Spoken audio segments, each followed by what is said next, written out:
ఎక్కడి నుంచి ma'am? LB Nagar నుంచి. అయితే ఎన్నోసారి మ్యామ్ సెలూన్కి రావడం? Third time. ప్రొడక్ట్స్ యూస్ చేస్తున్నారు కదా, మీకు రిజల్ట్ ఎలా ఉంది మ్యామ్? బాగుంది మేడం.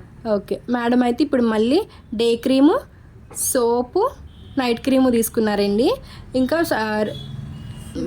సింపుల్ మేకప్ లుక్ వచ్చేసి red moisturiser, shining spray, sweat control powder కూడా తీసుకున్నారండి. స్వెట్ కంట్రోల్ అవుతుంది, డస్ట్ కంట్రోల్ అవుతుంది. ఇవి ఎలా యూస్ చేయాలండి? ఈ సోప్తో మార్నింగ్ నైట్ బాడీకి ఫేస్కి కూడా యూజ్ చేయొచ్చండి. మార్నింగ్ ఫ్రెష్ అయిన తర్వాత డే క్రీమ్ అనేది అప్లై చేసుకోవచ్చండి. దాని మీద వేరే పౌడర్స్ అన్న రాసుకోవచ్చు. మళ్ళీ మీరు నైట్ ఎప్పుడైతే ఫ్రెష్ అవుతారో అప్పుడు ఈ సోప్తో ఫ్రెష్ అయిన తర్వాత నైట్ క్రీమ్ అనేది అప్లై చేసుకోవాలండి. ఈ క్రీమ్ అప్లై చేశాక దీని మీద వేరే పౌడర్స్ కానీ వేరే క్రీమ్స్ కానీ ఏది యూజ్ చేయకూడదు. తడి చేతులు అనేది పెట్టకూడదండి క్రీమ్స్లో.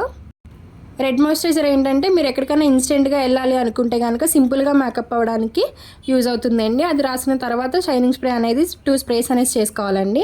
చేసిన తర్వాత పౌడర్ అనేది అప్లై చేసుకోవాలండి. స్వెట్ కంట్రోల్ అవుతుంది, మీకు డస్ట్ కంట్రోల్ అవుతుంది, లాంగ్ లాస్టింగ్ కూడా ఉంటుందండి మీకు. థ్యాంక్స్ మ్యామ్, మా ప్రొడక్ట్స్ నచ్చి మళ్ళీ మా సెలూన్కి వచ్చి తీసుకుంటున్నందుకు. మేడంకి రిటర్న్ గిఫ్ట్ వచ్చేసి 1 బై బ్యాగ్ ఇస్తున్నామండి. మా సెలూన్ మార్నింగ్ 10 to నైట్ 10 వరకు ఓపెన్లోనే ఉంటుంది. సండే కూడా అవైలబుల్లో ఉంటుందండి. All over India courier available. Local అయితే ర్యాపిడో కూడా చేస్తాము, లేదనుకుంటే సెలూన్ విజిట్ అయ్యి కూడా తీసుకోవచ్చండి.